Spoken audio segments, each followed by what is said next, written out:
Your attention, please. You're an important part of any disaster response. You may find the following information critical in the event of an emergency. Alameda County Point of Dispensing Pod Training. The future depends on protecting those among us who are vulnerable. Their best hope is your training and skill. We public health responders are the first line of defense.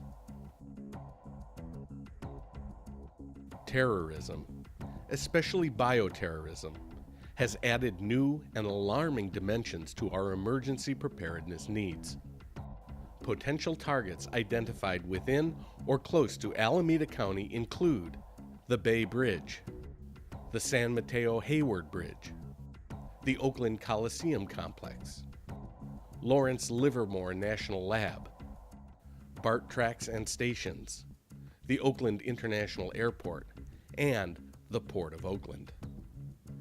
In addition, the FBI warns that any public buildings, shopping malls, schools, utilities, refineries, or chemical and nuclear research facilities may also be targets.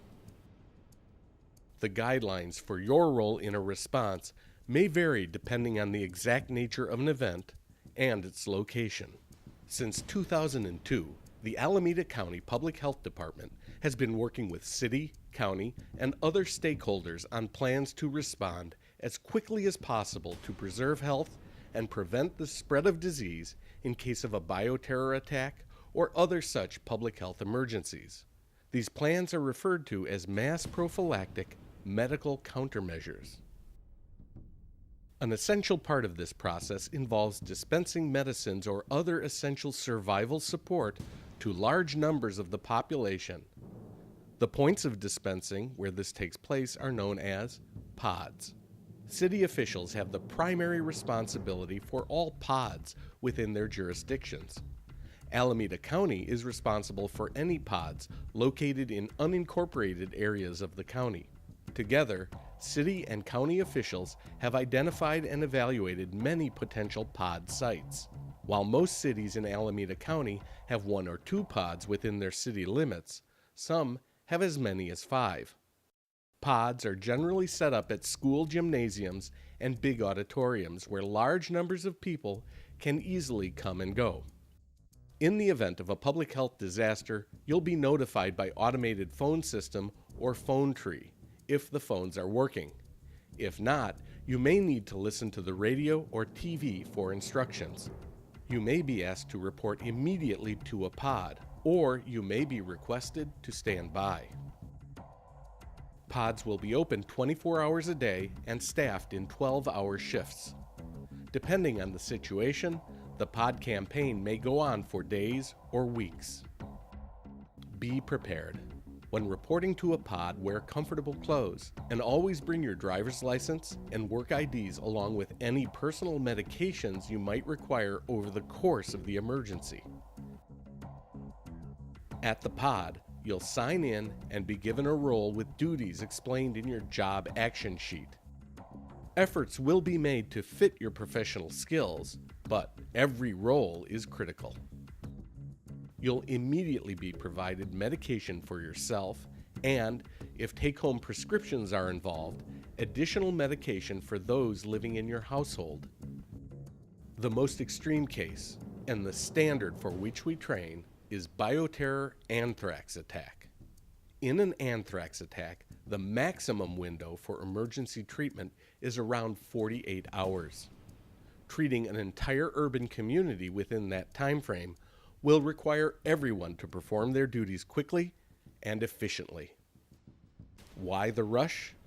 If a person is exposed to a deadly biological agent such as anthrax, plague, or tularemia, their odds of survival are greatly improved if they receive protective medication before becoming symptomatic. This strategy of providing protective medication to the exposed while still healthy is called post-exposure prophylaxis, or PEP. For PEP to be maximally effective, exposed persons need to be prophylaxed as soon as possible after exposure. Time is critical. In vulnerable individuals, symptoms may begin to appear as early as 24 hours. Simply said, the more people we prophylax in the shortest amount of time, the more lives we potentially save. A swift and aggressive prophylaxis campaign in our community has the potential to save hundreds of thousands of lives. Your participation as a mass prophylaxis responder can make a huge difference. But be aware that everyone participating in an emergency may need to change their normal operating procedures. The mission, getting medications to the masses, sounds simple, but in the event of a large release of weaponized anthrax across the county, we may need to prophylax the entire county population, citizens and visitors. In Alameda County, this means treating 1.5 million people in under 2 days. Unlike many public health services, this mission will focus on mass care rather than individualized care. Many of you are experienced health professionals whose instincts may draw you towards reassuring bedside conversation. But remember, speed equals survival. In a real event, energy and emotions will be running high. A balance must be sought between the time pressure and individual service. This is easy to forget, especially during drills where cooperation and positive experience are more imperative than speed. So everyone must use their best judgment to expedite dispensing of medications while maintaining a reasonable standard of interaction with the public. The number one rule for all pod staff in a time-critical emergency is be positive and supportive, but always keep the line moving.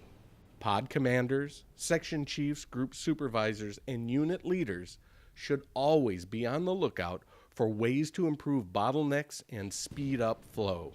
In the most extreme circumstances, authorities may choose to lift record-keeping requirements and move from a paper model to a paperless model. And while we sometimes train using a paperless model, most emergencies will require keeping records for tracking medication dispensing.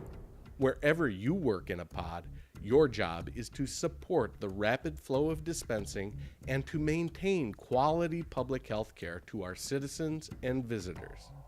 The Alameda County Public Health Department uses the federally defined Incident Command System, or ICS. ICS has 5 activities at work in the pod: command, operations, planning, logistics, and finance administrative support. Command is handled in each pod by a staff under the direction of a site manager, responsible for overall pod operations. The site manager is the primary on-site decision maker. Site managers and their command staff will communicate beyond the pod to the City Emergency Operations Center, or EOC, which will in turn communicate up the chain of command with regional, state, and federal officials. Local law enforcement will provide security and liaison with pod command staff. The Alameda County Sheriff will be focused on community-wide support and make officers available as needed. The remaining pod sections carry out the dispensing mission. Operations are the center stage of the pod mission. Most of you will be assigned to jobs in the operations branch. Your role is dispensing the medication. The planning branch keeps ahead of pod operations by anticipating needs and problem solving in advance. The planning branch monitors operations and reports to the pod site manager, and if designated, to city or county EOC officials. The logistics branch manages personnel, supplies, and equipment. From medicines to clipboards, they'll make sure your station or area is supplied with everything you need. The finance administrative branch tracks and records everything. They're responsible for purchasing supplies and maintaining records of resources and personnel needed to keep the pod functioning. You might think of the pod as a public service business, like a restaurant. It works in two phases: front of the house, where staff is dealing directly with the public, and back of the house, where staff is supporting the front of the house operation. In the front of the house, operations are teamed with planning. Operations carries out dispensing, and planning handles the paperwork and monitoring to support it. Behind the scenes at the back of the house, logistics is teamed with finance. Logistics supplies the operation, and finance accounts for it. All of these sections work interdependently under the supervision of command. Keep in mind that the structure of a pod must be flexible. In some situations, not all pod positions will need to be filled for the pod to function. Now, let's take a look at the pod from the public's perspective.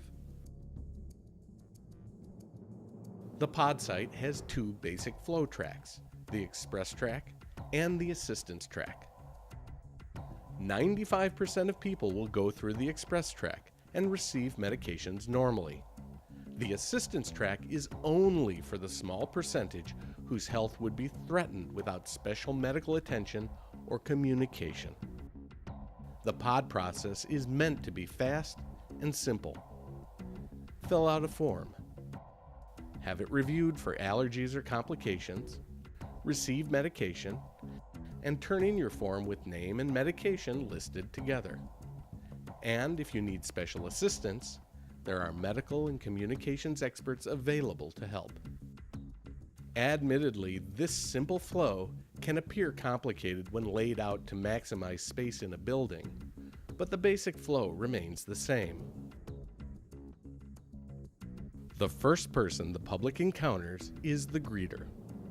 As part of the fill-out form station, greeters organize people while generally watching for illness or emergencies that might negatively impact the flow. From this point forward, we'll refer to the public as our clients, and we should try to treat them that way.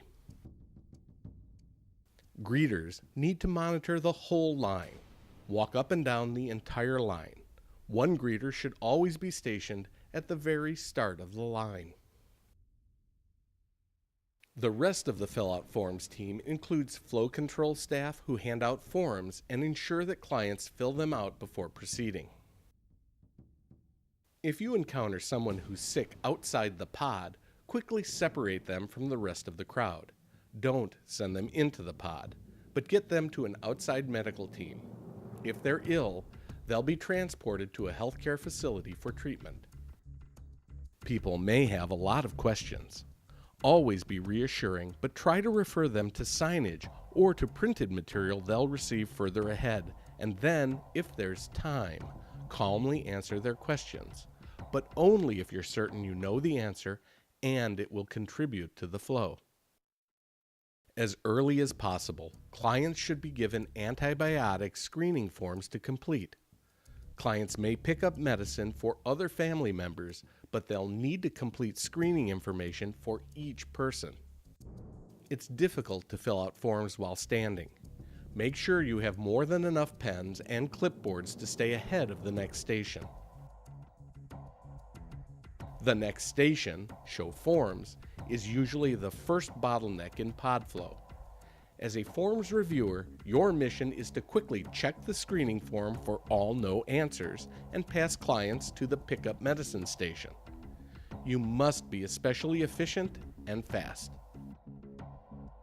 Forms are designed so that any yes answers will stick out. Forms aren't perfect, and people may be tempted to choose yes answers unnecessarily. Quickly confirm the reason for a yes. A single confirmed yes means immediate redirection to the assistance track. At the pickup medicine station, clients will be given their medicine and medicine for their family if appropriate. The anthrax scenario calls for pill dispensing. Other situations may require vaccine injections. Injection pods will have a different dispensing plan, but all other parts of the pod should be roughly the same. Pills are easier because one person can pick up medications for entire households. Adult dispensing is fairly simple, but pediatric medications can require more instruction. Since dispensing is the second likely bottleneck in the pod, delays at this station should be kept to a minimum. With their medications in hand, clients will drop off their forms at the turn-in form station and then exit. Now there's time for questions and additional information. Try to place the question and answer area near but not blocking the exit. This is where the public will pose questions to information officers. Additional written materials should be within easy reach. To keep the express track moving fast, the assistance track is split off to the side into two service areas: medical evaluation and special needs. At medical evaluation, a clinical healthcare provider can make any necessary medical decisions. Sick patients will be evacuated to a healthcare facility. Allergy concerns are typically resolved either at medical evaluation or by sending the client back to the pickup medicine station to receive medication, just like other express track clients. The final station in the assistance track is the special needs area, a one-stop catch-all for any remaining concerns, both medical and otherwise. Its mission is to handle any problem other stations can't handle that might disrupt flow. Use the assistance track sparingly. Each special case consumes extra time and resources. Candidates for special needs include those requiring assistance with communication, mobility, or sensory impairment. Use common sense. Not all people in wheelchairs are special needs cases. And just because someone speaks another language doesn't mean that they require translation services. Most clients will have a functional understanding of English that can be supplemented by printed material in their native languages available at the exit. So be diligent not to overwhelm the assistance track. Depending on the disaster, mental health may also be a special needs consideration. Psychological first aid can be as important as medical prophylaxis. Large pods usually have staff assigned to mental health. Typically, they're either roaming the pod or in the special needs area. And while you're busy taking care of others, don't forget to take care of yourself. Take food and water breaks when scheduled, and remember your own prescription medications. You might also bring personal basics to have at hand, such as aspirin. No matter where you are in the pod, always do your best to communicate quickly and keep lines moving. Remember that the plan described here addresses a typical anthrax scenario, but a point of dispensing pod is a useful system for many other types of public health disasters. So, to review quickly, greeters organize people as they arrive, while forms controllers distribute forms and pens. Both are on the lookout for any emergencies like ill clients who should be taken out of line and assisted. Forms reviewers sort out the 1 in 20 or fewer special cases requiring assistance. Forms review staff should work fast and always be busy, since they often dictate the speed of the line and therefore the survival rate. Dispensing is the primary mission, so those handling medications must work efficiently. Pre-bagged medications, signs, and printed materials help, but most important is teamwork. And if you're answering questions at the end, try to draw people out of the pod and make sure they don't congregate at the exit. The assistance track, which includes medical evaluation and special needs, is meant only to supplement the dispensing operation. These services don't take the place of a family doctor or healthcare facility. The assistance track is primarily for the small number of clients whose health would be critically threatened by receiving medication normally through the express track. For everyone else working on supplies, record keeping, planning, or support, the pod doesn't function without you. Everyone performs a key role in getting medication to the masses. And everyone affects the speed of the line. Always be reassuring, but keep the line moving, because speed equals survival. The Alameda County Public Health Department thanks you for watching this presentation. Advanced training for station leaders, command staff, and individual ICS sections is available in other modules. Your participation and continued training for public health disasters helps ensure that we're as ready as we can be when our citizens and our communities need us. This POD video training series is brought to you by the Alameda County Public Health Department, Office of Public Health Emergency Preparedness, in collaboration with Applied Creative Training, Inc.